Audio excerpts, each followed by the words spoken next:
in the last section, we started talking about link tension relationship, and we're going to go on talking about that, but we're going to talk about a specific application of link tension relationship, which involves multi-articular muscles, which are muscles that cross multiple joints. So there is a little blurb on page 44 in the book that talks about a quick stretch for maximal muscle power.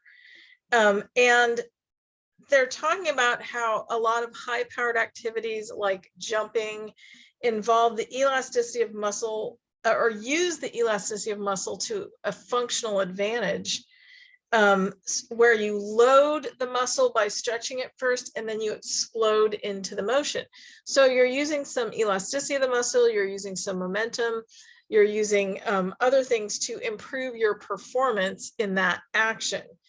There is also a neurological involvement in quick stretch. When you quick stretch a muscle, you can get a contraction by loading that elasticity and by giving some feed forward to this from the sensory nerves to the motor system to set yourself up for better muscle contraction. Okay, that's deep water. We're not there yet, but we will talk more about that. And there are some neuromuscular facilitation techniques that use that quick stretch to help generate muscle power. So there's all sorts of cool stuff going on. And we're talking about muscles right now, not getting into nerves too much, but of course, they exist together in the body and they work together in the body. So monoarticular muscles cross one joint. So we're talking about a muscle like the brachialis muscle. Its origin is on the anterior humerus. Its insertion is on the radius. And so it flexes the elbow, the brachialis muscle. I call it the keyboard muscle because that's the motion that your arms are in when you're using the keyboard. But it crosses one joint, so it only acts on one joint. A multi-articular muscle crosses multiple joints. So a multi-articular muscle can be elongated to a much greater extent than a monoarticular muscle because you can stretch it over both joints. You can also contract it over both joints. So the range and force output of a multi-articular muscle can be very large, much greater than a monoarticular muscle. And and we'll talk about a lot of individual muscles. We'll talk a lot about active and passive insufficiency of muscles. And so whenever we're talking active and passive insufficiency, we're always talking about multi-articular muscles. So monoarticular muscles cannot be actively or passively insufficient. They just can't. So active insufficiency occurs when a multi-articular muscle, agonist muscle, reaches a weak point because it's too short to produce an effective force. And we'll go through some examples of these. Passive insufficiency is when an action is weakened because the multi-articular antagonist muscle has been overstretched, preventing full motion of the intended action. Okay, that's the book definition. I'm going to talk about the definition in other words. So active insufficiency when a multi-joint muscle is simultaneously shortened over two or more joints to the point where it reaches a point where it cannot shorten any further actively. Okay, so here's our example. Stand up and do this right now. If you want, I can't tell whether you're doing it or not, but it helps to feel it in your own body. Stand up and use your hamstrings to flex your knee, bring your knee as close to your bum as you can. Okay, at some point, your hamstrings cross the hip and they cross the knee. At some point, they're going to reach the point where they are shortened over both joints and they cannot shorten any further. So you cannot use the hamstrings to further flex your knee or extend your hip. You probably have range of motion in your joints to be able to do that. So in the first picture here, she's reached active insufficiency of the hamstrings, but she still has the passive motion in her joint. So the joint isn't preventing the motion. It's the active shortening of the muscle simultaneously over both joints. Okay. Passive insufficiency is when a multi-joint muscle is simultaneously stretched over 2 or more joints to where it reaches the point where it cannot lengthen further, even when there is available joint motion. So a good example of this would be lying on your back. So in the picture, she has her foot up on a table. She's passively stretching the hamstrings. So the hamstrings are stretched over the hip and over the knee, and the lengthening of the muscle, the full excursion of the muscle, is preventing her from going farther, even though she probably has more range of motion in her hip. If she bends her knee, she could probably bring that knee to her chest. So she has the hip motion, but she can't go any farther because the muscle is passively stretched over multiple joints. Okay. There's the diagram in the book, and I think it's too small here for us to look at. It's on page 45, and we'll look at it in lab, and we'll look at it in office hours. But so the muscles that we're talking about are going to be multi-joint muscles. A lot of our functional movements, like sit to stand, etc., don't stretch our multi-joint muscle or shorten our multi-joint muscles over multiple joints. And that's nice because we need those functional movements. But we will practice these ideas and this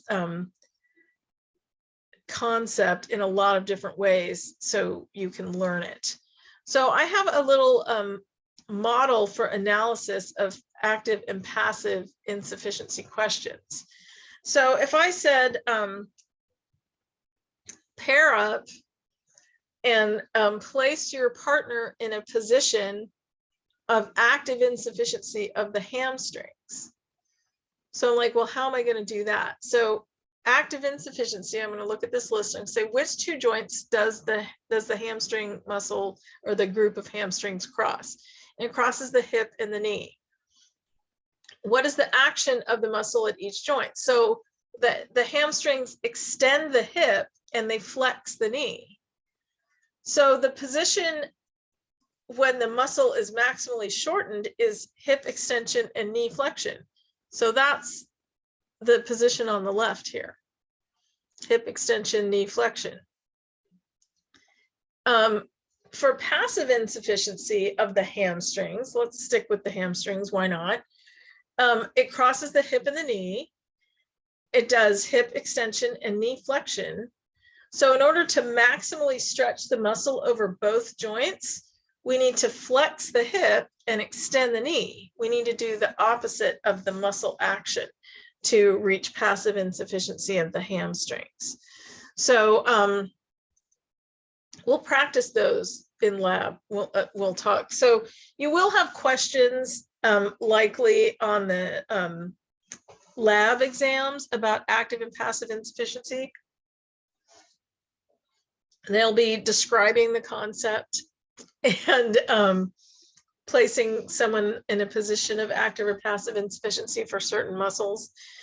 So that won't be coming up until the second lab weekend in May. So you'll have a chance to practice these. So you could do this for any multi-joint muscle. So this is the sample analysis describing the position of active insufficiency for the rectus femoris, which is opposite the hamstrings. So the rectus femoris crosses the hip and the knee. It performs hip flexion and knee extension. When the muscle is maximally shortened, the hip is in flexion and the knee is in extension. So your position would be you are standing up, you're raising your leg up in front of you using your rectus femoris, not using a table like the girl in the picture was. And if you have your foot on a table, you can probably lift it higher than, because it's passive, than if you're actively lifting it up with your rectus femoris. So passive insufficiency of the rectus femoris, we have to put the hip in extension and the knee in flexion, because we have to go do opposite of the actions. So we'll play with that in lab. So the velocity of a muscle contraction can also significantly affect force production.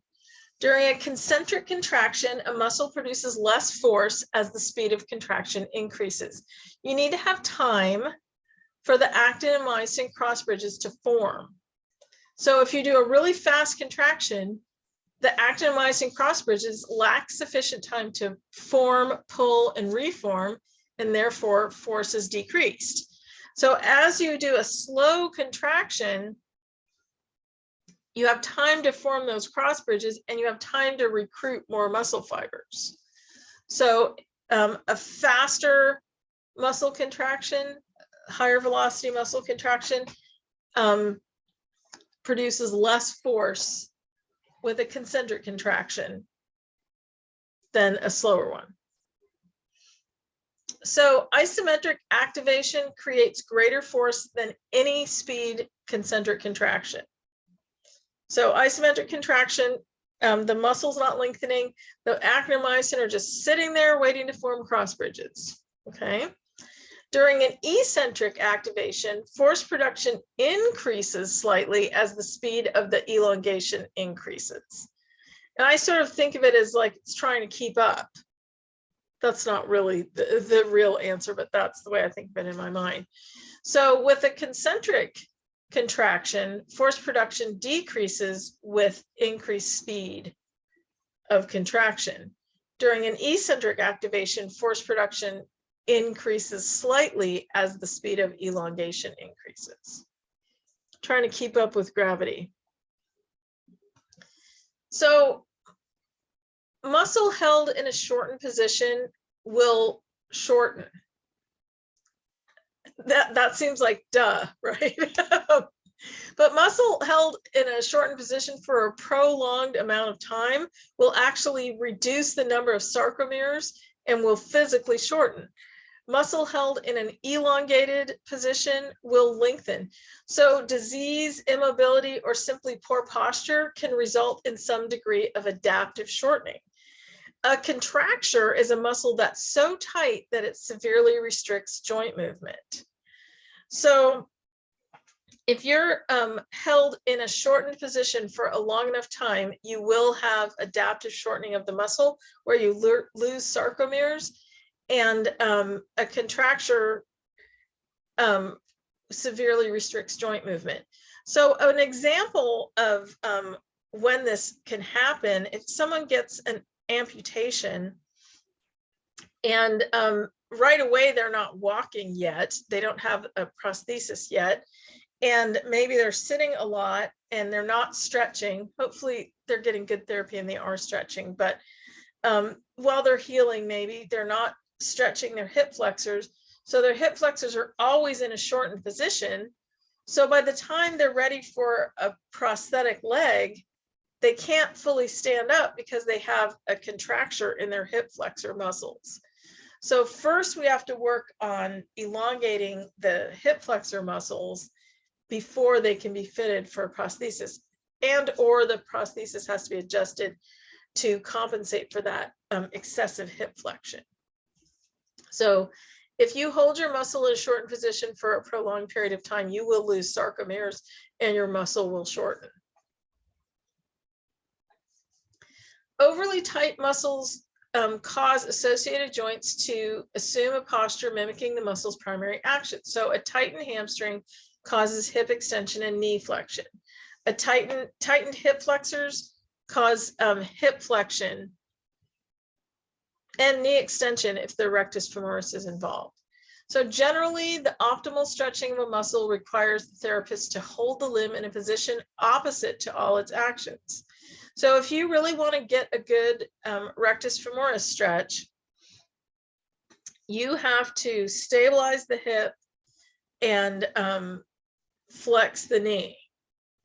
So there are some pictures in the book where they show some positioning for that, and we will practice it in the lab. But it's really important that you are stabilizing the limb in order to really get a good stretch, particularly with multi-articular muscles. So a lot of times we're trying to build strength by employing overload and specificity. So the overload principle is that the muscle has to receive a sufficient level of resistance to stimulate hypertrophy, which is muscle growth. Training specificity is that muscle adapts to the way in which it's challenged. So you have to challenge the muscle, you have to give it enough load in order for it to get stronger. And you have to strengthen the motions that you want to do. So you could, a good example of this is you could use electrical stimulation to strengthen a muscle, but that is not going to make you better at a functional motion. You have to actually practice the functional motion in order to get better at it. So the muscle adapts to the way in which it's challenged. So if you practice jumping, you're going to get better at jumping. If you practice running, you're going to get better at running. So that's training specificity. So for a lot of sports, a lot of the training is done, even though you do specific muscle strengthening and stretching things, a lot of the training is done in the sport for training specificity, because being stronger and being more flexible isn't going to make you jump higher, but it is going to contribute to your jumping practice, so then you can improve your vertical jump. Okay. So even though ligaments and joint capsules can stabilize joints, only muscle can do adaptive stabilization of joints. It can adapt to immediate and long-term external forces that can destabilize the body. So a lot of times in physical therapy, we focus on muscle strengthening because that is something we can affect. That is something we can do. We can't really change the joint capsules. We can't really change the ligaments, but yes, we can change the muscles. A lot of injuries, such as a ligamentous rupture, can significantly destabilize a joint. So we're often working on improving the stability of a joint by strengthening the surrounding muscles. So we can't really do anything about the ligaments. We have to wait for them to heal. If you have a ligament rupture, you might even need surgery. But we can work on improving the stability of the joint by strengthening the surrounding muscles. So really the summary of this chapter is muscle is the primary means for generating internal forces in the body. It's the primary means for balancing stable posture and active movement. Injuries or disease can impair muscular function, causing tightness, weakness, or postural instability. So understanding the nature of muscle can be extremely helpful in determining and advancing a particular course of treatment. So no matter what you're treating, you are going to be working on muscle strengthening, however you do it. So if you're treating a neurological issue, you're working on muscle strengthening. If you're treating an orthopedic issue, you're working on muscle strengthening. You're always, always, always going to be working on strengthening. So this is something you should be good at. This is something you should know a lot about. And this is something you should really get in every class in the program. So you're going to be an expert on muscle strengthening.